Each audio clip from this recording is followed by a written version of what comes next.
हाँ बोला बाबा. काय ग, कुठे आहेस तू? ठीक आहेस ना? हो ठीक आहे मी बाबा. काय झालं, काय मला काही कळवलंच नाहीस तू? ऍक्च्युली मी कळवणारच होते तुम्हाला. बरं ते जाऊ दे, तू इकडे कधी येतेस?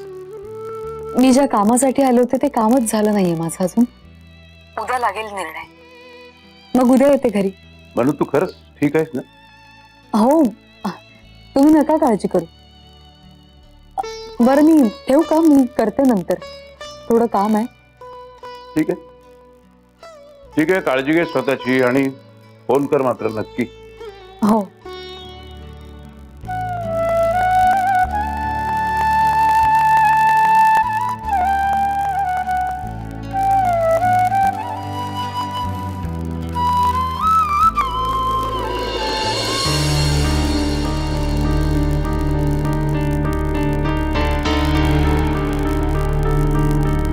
आजी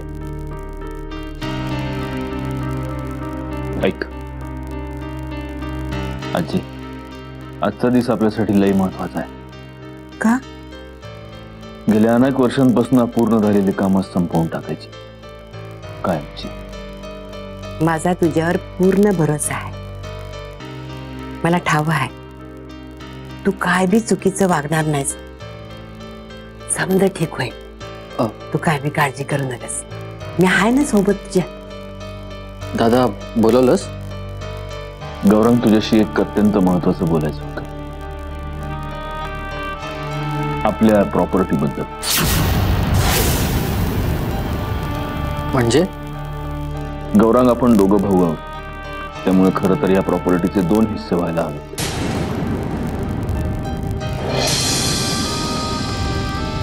पण माझी अशी इच्छा आहे की या प्रॉपर्टीचे 2 नाही 3 हिस्से व्हावे.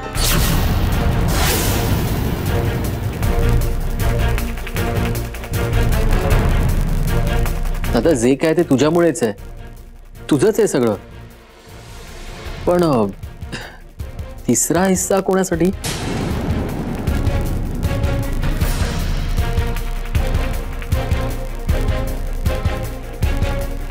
एक महत्वाची व्यक्ती आहे.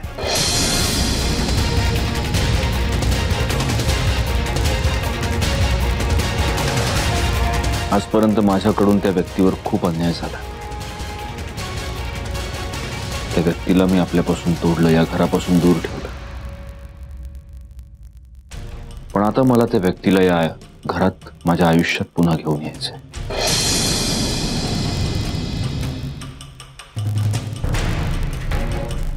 आणि म्हणूनच मला आपल्या प्रॉपर्टीचे 3 हिस्से हवेत.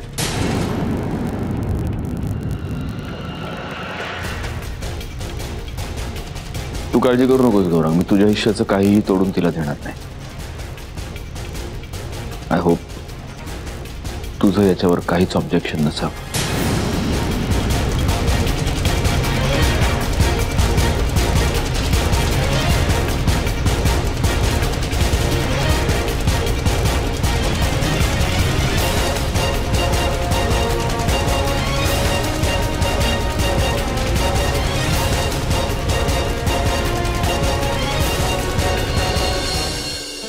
कसं आहे अंकिता, जोपर्यंत मनु सत्यजित रावांशी बोलत नाही ना तोपर्यंत तिच्या मनाची अस्वस्थता जाणार नाही.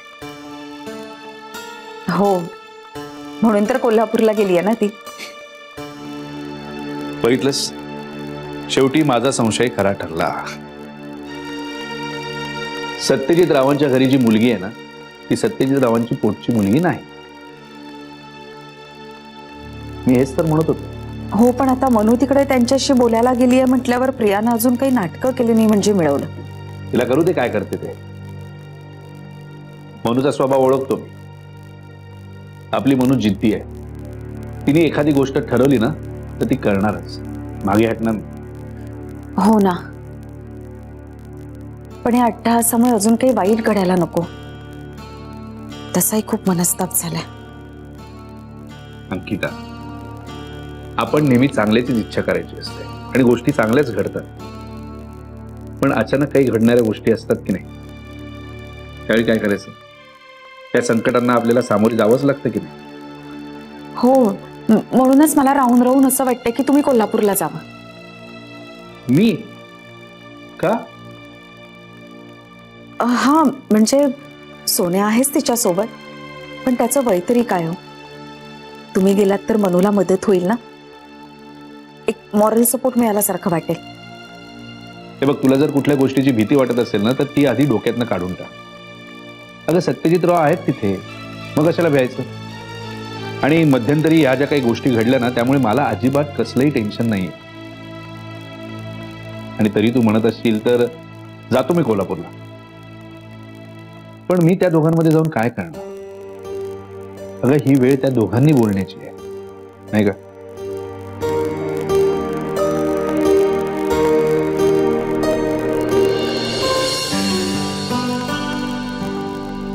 नेत्रा, काय रे, बोल ना. मला तुझ्याशी बोलायचंय. बोल ना मग. तू बस आधी, मला बोलायचंय तुझ्याशी. बोल. मला सांग, तुझं आणि दादाचं काय बोलणं झालं? कशाबद्दल? घराबद्दल, प्रॉपर्टी बद्दल? काहीच नाही. मी कशाला दादांची बोलतेय प्रॉपर्टी बद्दल आणि घराबद्दल? मग दादा मला असं का बोललं की त्याला प्रॉपर्टीचे 3 हिस्से करायचे? प्रॉपर्टीचे हिस्से?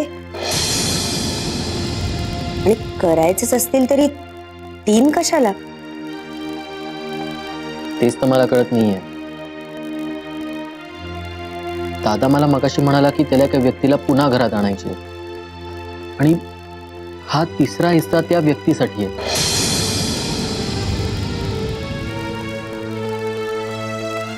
असं काय झालं असेल नेमकं ज्यामुळे दादा असं बोलतोय? अजून काही डिटेल्स सांगितले तुला? नाही ना मित्र, हे जे काही आहे ते सगळं दादाचं आहे.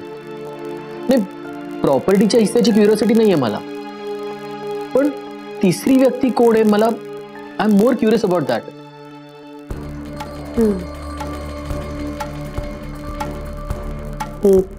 प्रिया होती का तिथे? म्हणजे दादा कदाचित नाटक करत असतील तिच्या समोर. नाही ग, प्रिया नव्हती तिथे. प्रिया जर तिथे असती आणि दादा हे सगळं बोलत असता तर माझ्याही लक्षात आलं असतं की तू नाटक करतोय म्हणून.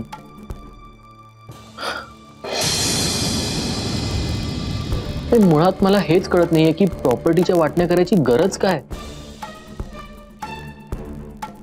तू फार टेन्शन घेऊ नकोस. दादांच्या डोक्यात काहीतरी प्लॅन असेल म्हणून बोलले असतील तुला हे. हा, मला काय वाटतंय, तू एकदा विहंगशी बोलून बघ ना. त्याला माहिती असेल कदाचित काहीतरी. करेक्ट. चला, सगळं आवरा. ए, काम करता करता सुद्धा विचार करता येतो. उठ, चल, हे आवरायचंय. मित्रा, मी विहंगशी बोलून आलो.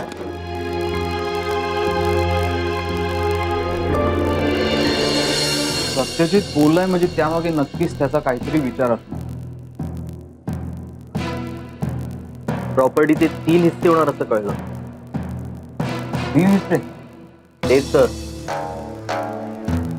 3ऱ्या हिस्स्याची गरज काय आणि तो कोणासाठी, हे सगळं माझ्या बुद्धी पलीकडचं. अरे मग तू तेव्हाच विचारायचं होतंस ना सत्यजितला. विहंग, तुला तर माहितीये की मी दादाला कधीच नाही प्रश्न विचारले. इनफॅक्ट विचारूच शकत नाही. लहानपणापासून आतापर्यंत त्यांनी जे काही सांगितलं ते मी ब्लाइंडली फॉलो करत आलोय आणि त्यांनी माझं भलंच झालंय. I know. खरं तर मी सुद्धा त्याला फारसे प्रश्न कधी विचारत नाही, कारण तो जे काही करतो त्यामध्ये आपलंच भलं असतं. त्यामुळे आजपर्यंत एखादी गोष्ट त्याला खोदून विचारावी याची मला गरज वाटलीच नाही. विहंग, मी काय म्हणतो, तू दादाशी बोलून बघतोस का? नाही, इनफॅक्ट मला तुला हे विचारायचं की तुमचं या विषयावर काही बोलणं झालंय का? नाही. विहंग, प्लीज त्याच्याशी एकदा बोलून बघ ना. नाही म्हणजे मी तर नाही विचारू शकत, पण तू तर नक्कीच बोलू शकतोस.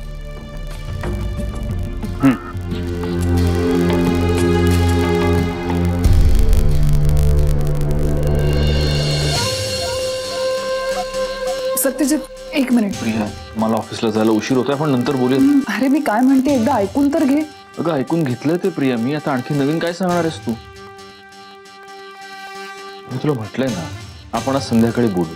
आता प्लीज मला जाऊ दे. सत्यजित प्लीज, मला माहितीये तुझं महत्वाचं काम आहे आणि तुझ्याकडे वेळ नाहीये.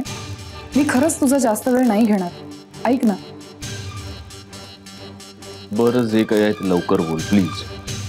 सत्यजित, मी तुझं आणि गौरांगचं बोलणं ऐकलं.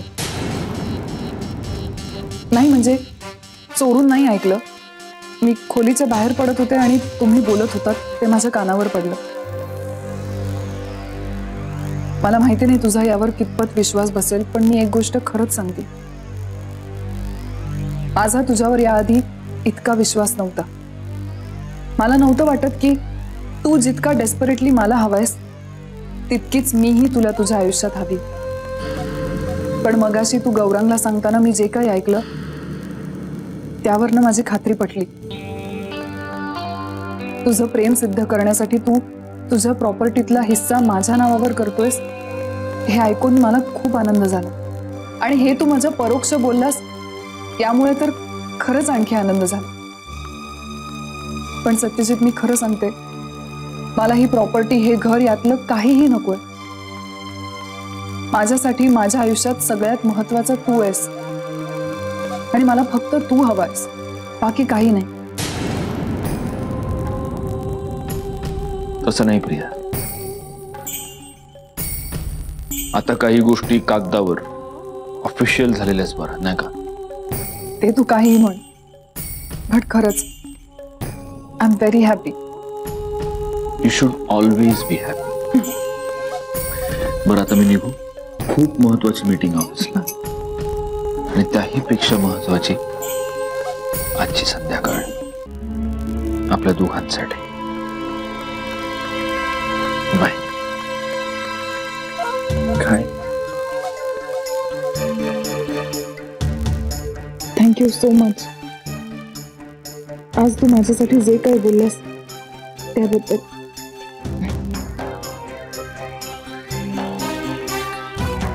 बाय.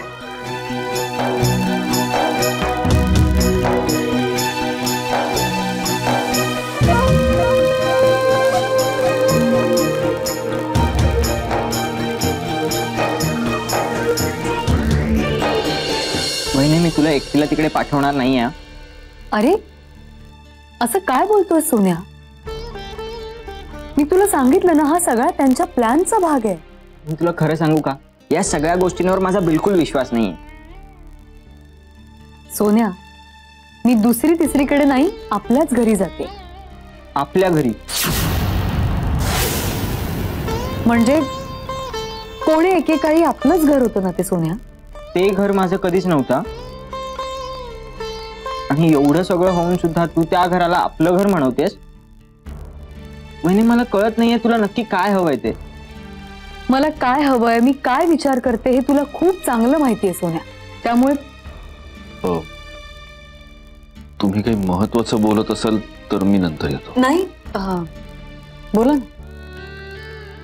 ऍक्च्युली म्हणजे मी सोन्याशी बोलायलाच आलो होतो. अच्छा, ठीक आहे, बोला तुम्ही. मी कॉफी शॉप मध्ये थांबते.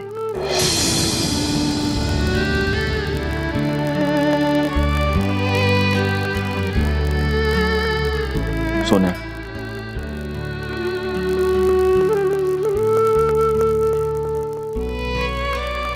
मला तुझ्याशी जे बोलायचं ते खरं तर मी खूप आधी बोलायला हवं होतं. एनिवे, तुझ्या लहानपणी मी खरंच खूप वाईट वागलो तुझ्याशी. खरं तर राग तुझ्यावर कधीच नव्हता. राग आपल्या वडिलांवर होता. अर्थात हे काही माझ्या चुकीचं जस्टिफिकेशन नाहीये, पण सोन्या, माफ करावं रे माणसांना. मी माझ्या आयुष्यात हेच शिकलोय. माझ्याशी अनेक लोक वाईट वागली, मी त्यांना माफ केलं, आणि आजही ती लोक माझ्या आयुष्यात आहेत.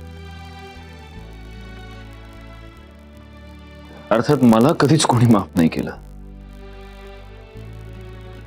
तुझ्या वहिनीनं नाही,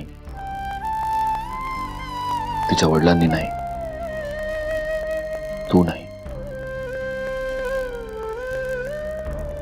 कदाचित असं असेल की मी तुझी पुरेशी माफी मागितली नाही. आज मागतो. मी जे काही वागलं त्यासाठी मला माफ कर सोन्या. I am really sorry.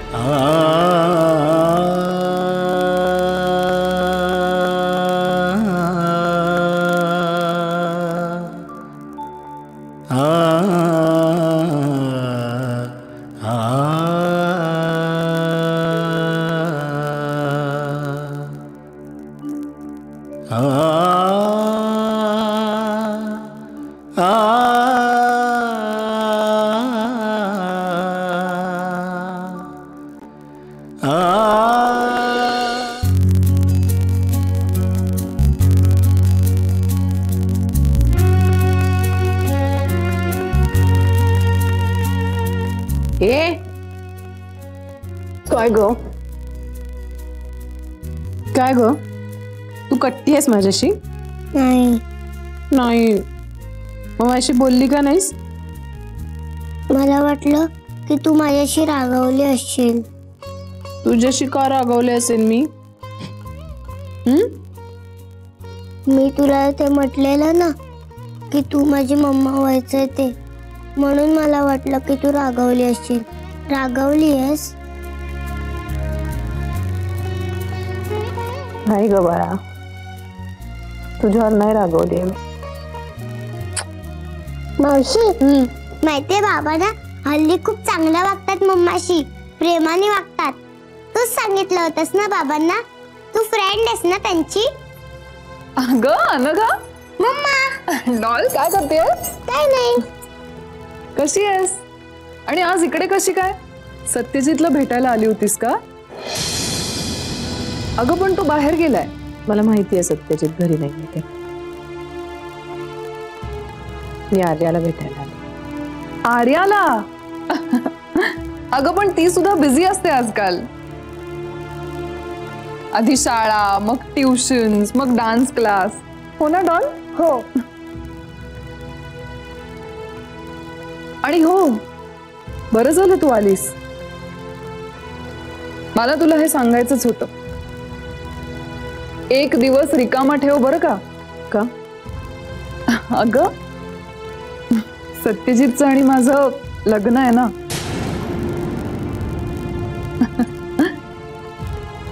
आणि तुला नक्की यायचंय लग्नाला बरं का? हा, हे आपलं फॉर्मॅलिटी समाजासाठी म्हणून. तसं आम्ही एकमेकांना कधीच नवरा बायको मानलंय. पण तू नक्की या, विसरू नकोस. डेट पक्की झाली की मी तुला सांगेनच. आणि तू अशी उभी का? बस ना, ये, मी तुझ्यासाठी काहीतरी घेऊन येते. चल डॉल.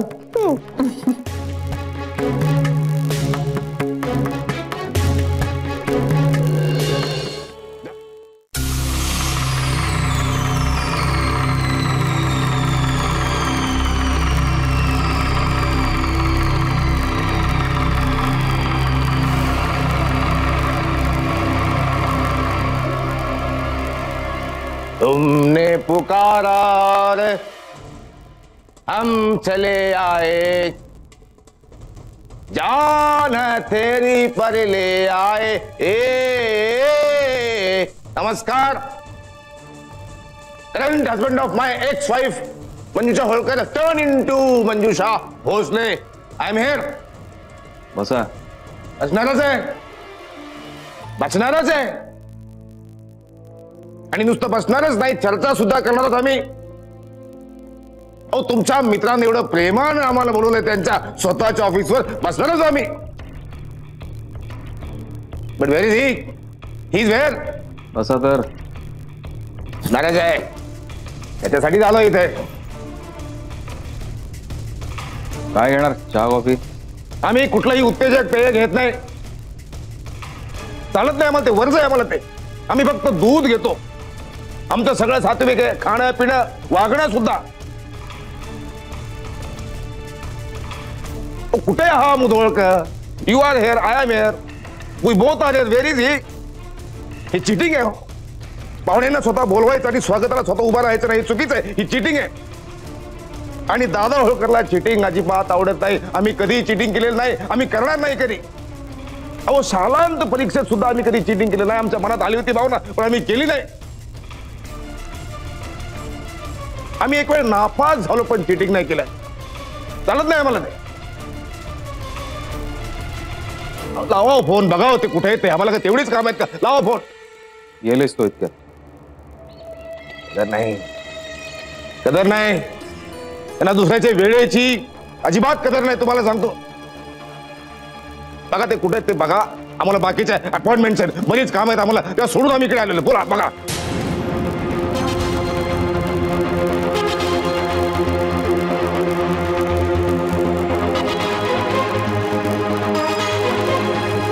हॅलो, वियंग बोलतो. तो दादा येऊन बसला.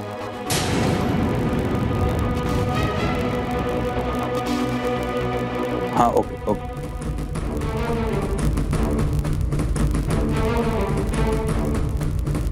बसा थोडा वेळ. तो गेलच एवढ्यात. आहे रस्त्यात. डोळ्या खालचा रस्ता आहे, यायला काय हरकत आहे? लवकर या म्हणा. डोळ्या खालचा रस्ता आहे, नेहमीचा रस्ता आहे, काय हरकत आहे? आम्ही बघा, आम्ही तर आमचा नेहमीचा रस्ता असेल आणि डोळे बंद करून जरी आम्ही गाडी चालवली तरी आम्ही बरोबर तिथेच पोहोचणार. हेच काय, डोळे बंद करून आम्ही चाललो तरी बरोबर तिथेच पोहोचणार. ज्याला वेळेची किंमत नाही त्याला जगात किंमत नाही. आणि आमच्या नजरेत मुधोळकरची किंमत शून्य आहे. तुम्हाला काय जगाला सुद्धा ठाऊक आहे. बघा कुठे ते. लावा फोन, परत लावा, बघा.